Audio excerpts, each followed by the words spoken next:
पंचतंत्र की कहानी। हाथी और बंदर। एक घने जंगल में एक बंदर और एक हाथी रहा करते थे। एक हाथी बड़ा शक्तिशाली था। वह ऊंचे और बड़े पेड़ों को एक ही बार में उखाड़ फेंक देता था। बंदर काफी कमजोर था, लेकिन वह बड़ा ही फुर्तीला और तेज था। दिन भर बंदर जंगल के पेड़ों पर उछल कूद करता रहता था। दोनों बंदर और हाथी को अपने गुणों पर बड़ा ही घमंड था। दोनों ही एक दूसरे से खुद को ज्यादा अच्छा और बेहतर मानते थे। इस वजह से दोनों में हमेशा बहस होती रहती थी। जंगल में एक उल्लू भी रहता था, जो अक्सर बंदर और हाथी की हरकतें दिखाता था।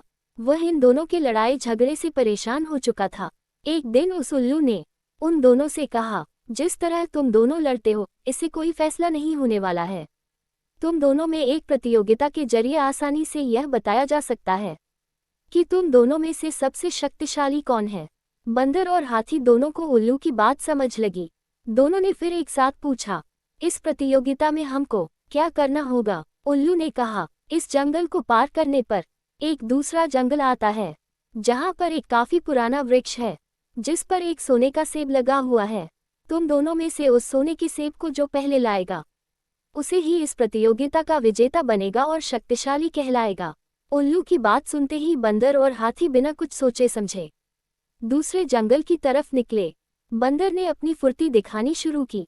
वह एक ही छलांग में एक पेड़ से दूसरे पेड़ तक पहुंच जाता।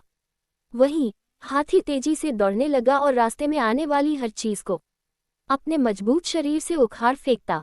थोड़ी ही देर में हाथी और बंदर उस जंगल से बाहर निकल गए। इस जंगल से दूसरे जंगल के बीच के रास्ते में एक नदी बहती थी। उसे पार करने के बाद ही दूसरे जंगल में पहुंचा जा सकता था। बंदर ने फिर से फुर्ती दिखाई और वह नदी में कूद गया, लेकिन पानी की लहर काफी तेज थी, तो बंदर नदी में बहने लगा। बंदर को नदी में बहते हुए देखकर हाथी ने तुरंत अपनी सूंड से उसे पकड़कर पानी के बाहर निकाल दिया। हाथी के इस व्यवहार को देखकर बंदर काफी हैरान हुआ। उसने हाथी को अपनी जान बचाने के लिए धन्यवाद कहा और अपनी हार मानते हुए हाथी को ही आगे का सफर तय करने के लिए कहा।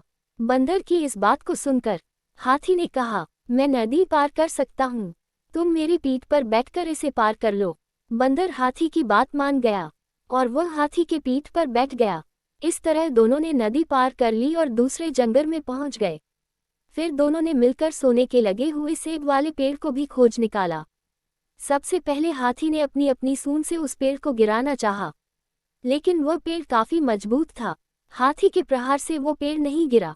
फिर हाथी ने निराश होकर कहा, मैं अब ये सेब नहीं तोड़ सकता हूँ। बंदर बोला, चलो मैं भी एक बार कोशिश करके देखता हूँ। बंदर फुर्ती से उस पेड़ पर चलने लगा और उस डाली पर पहुंच गया, जहाँ पर सोने का सेब लगा हुआ था। उसने वह सेब तोड़ लिया और पेड़ के नीचे उतर गया। इसके बाद दोनों वापस नदी पार करके अपने जंगल लौट आए और उल्लू को वह सोने का सेब दे दिया। सेब पाने के बाद उल्लू जैसे ही इस प्रतियोगिता के लिए विजेता का नाम बोला, वैसे ही बंदर और हाथी ने मिलकर उसकी बात को रोक दिया। दोनों ने एक साथ कहा, भाई, अब हमें विजेता का नाम जानने की आवश्यकता नहीं है। इस प्रतियोगिता को हम दोनों ने मिलकर पूरा किया है। हमें ये समझ में आ गया है कि हर किसी का गुण अपने आप में अलग और खास होता है। हमने ये भी फैसला किया है कि आगे से अब हम कभी भी इस बात पर बहस भी नहीं करेंगे और मित्र की तरह इस जंगल में रहेंगे। उल्लू को बंदर और हाथी की बात सुनकर काफी खुशी हुई। उसने दोनों से कहा, मैं तुम्हें यही समझाना चाहता था कि अलग अलग गुण और शक्तियां ही हमें एक दूसरे की मदद करने के काबिल बनाती हैं। साथ ही हर किसी की अपनी कमजोरियां भी होती हैं, इसलिए एक दूसरे के साथ मिलकर रहना ही सबसे अच्छा होता है। उसी दिन से हाथी और बंदर दोनों मित्र हो गए और वह जंगल में खुशी खुशी रहने लगे। कहानी से सीख, हमें एक दूसरे के गुणों का सम्मान करना और आपस में मिलजुल कर रहना चाहिए।